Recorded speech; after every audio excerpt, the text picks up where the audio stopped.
ಎಲ್ಲ ಫ್ಯಾಕ್ಟರಿಗಳ ಮಾಲಕರ ಮ್ಯಾಗ ಒಬ್ಬ ಮಾಲಕಿದ.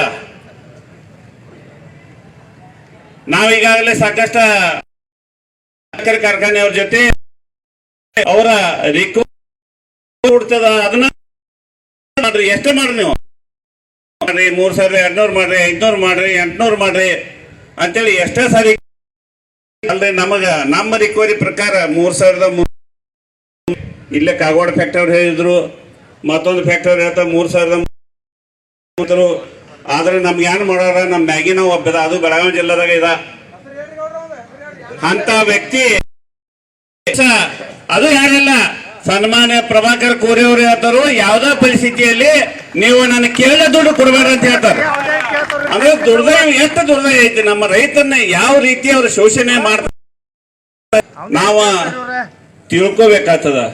ಇಲ್ಲಿ ಯಾಕೆ ಯಾರು ಮಾತಾಡುದಿಲ್ಲ ಅಂತಂದ್ರೆ, ಯಾವುದೋ ಒಬ್ಬ ಶಾಸಕರಲ್ಲಿ ಅಂತಂದ್ರೆ ಲಕ್ಷಗಟ್ಟಲೆ ಯಾಕೆ ಸೇರ್ತಾರಂದ್ರೆ ರಾಜಕೀಯ ತಮ್ಮ ಸ್ವಾರ್ಥ ಇರ್ತದ.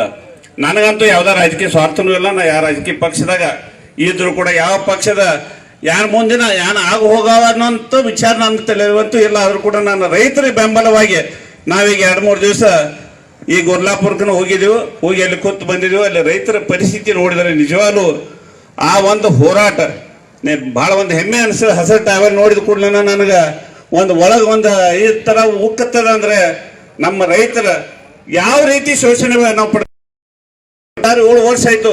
ಏನು 3000 ಫಿಕ್ಸ್ ಇಟ್ಕೊಂಡಿದ್ರು, ಅದ್ರ ಬಿಟ್ಟು ಅಲ್ಗಾಡ್ತಾ ಇರಲಿಲ್ಲ. ಸಣ್ಣ ಉದಾಹರಣೆ, ಒಂದು ಉಗಾರ್ ಶುಗರ್ ಸಕ್ಕರೆ ಕಾರ್ಖಾನೆದ ಇಥೆನಾಲ್ ಪ್ರತಿ ದಿವಸ 8 ಲಕ್ಷ ಲೀಟರ್ ಇಥೆನಾಲ್ ಮಾಡ್ತಾರೆ. 8 ಲಕ್ಷ ಲೀಟರ್ ಇಥೆನಾಲ್ ಇದ್ದ ಬರೇ 60 ರೂಪಾಯಿ ರೋಕ್ ಪೇಮೆಂಟ್ ಆಗ್ತದೆ ಅವ್ರಿಗೆ. 60 ರೂಪಾಯಿ ರೋಕ್ ಪೇಮೆಂಟ್ ಆಗೋ ಹೊತ್ತಿನಲ್ಲಿ ಬರೇ ಭಾಳ ನಗಂಗಿಲ್ಲ ದುಡ್ಡು. 1750 ಕೋಟಿ ರೂಪಾಯಿ ಒಂದು ವರ್ಷದ ಅವ್ರ ಇನ್ಕಮ್ ಬರೀ ಇಥೆನಾಲ್ದಿಂದ ಐತಿ. 13 ಲಕ್ಷ ಟನ್ ಬರೀ ಕಬ್ಬ ನುರಿಸಿದಾರೆ. 9750 ಮೇಲೆ ಚಿಲ್ಲರೆ ಅದಕ್ಕೆ 1 ಟನ್ ಕಬ್ಬಿಗೆ ನಮ್ಗೆ ರೊಕ್ಕ ಸಿಗ್ತಾವ. ಅದ್ರಾಗ ಅವ್ರೆಲ್ಲ ಓಡ್ನಿ ಪ್ರೊಸೆಸಿಂಗ್ 4000 ರೂಪಾಯಿ ತೆಗೆದ್ರು 3750 ರೂಪಾಯಿ ಕೊಡ್ತದ. ಸಕ್ಕರೆ ಅದ, ಕೋ ಜನರೇಷನ್ ಅದನ್ನೆಲ್ಲ ಬದಿಗಿಟ್ಟು ಬಿಡ್ರಿ. ನಾ ಮತ್ತೆ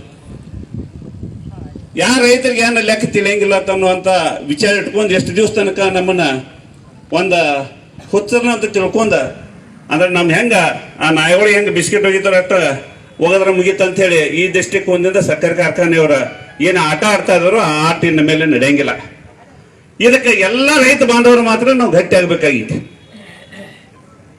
ನೋಡ್ರಿ, ಮೊದಲು ಕಾರ್ಖಾನೆಗಳು 7-8 ತಿಂಗಳು ನಡೀತಿದ್ದು. ಇದೇ ಉಗಾರ್ ಸಕ್ಕರೆ ಕಾರ್ಖಾನೆ 7-8 ತಿಂಗಳು ನಡೀತಿತ್ತು. ಆದ್ರೆ ಇವತ್ತಿನ ದಿವಸ ಪರಿಸ್ಥಿತಿ 3 ತಿಂಗಳ 3.5 ತಿಂಗಳ 4 ತಿಂಗಳು ನಡೀತಾ ಬಾಳಿದ್ರೆ.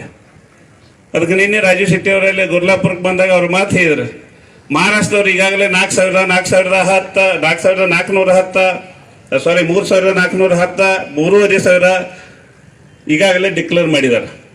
ಅವ್ರು 3800 ಅಪೇಕ್ಷೆ ಇಟ್ಕೊಂಡಿದ್ದಾರೆ. ಚಾಲು ಇರೋ ಸಕ್ಕರೆ ಕಾರ್ಖಾನೆಗಳನ್ನು ಬಂದಿಟ್ಟಿದ್ದಾರೆ. ನಮ್ಮ ರೈತರ ಅದರಲ್ಲಿ ವಿಶೇಷವಾಗಿ ಯಾರು ತಪ್ಪು ತಿಳ್ಕೊಂಡ್ರೆ ಕಾಗವಾಡ, ಶೇಡ್ವಾಳ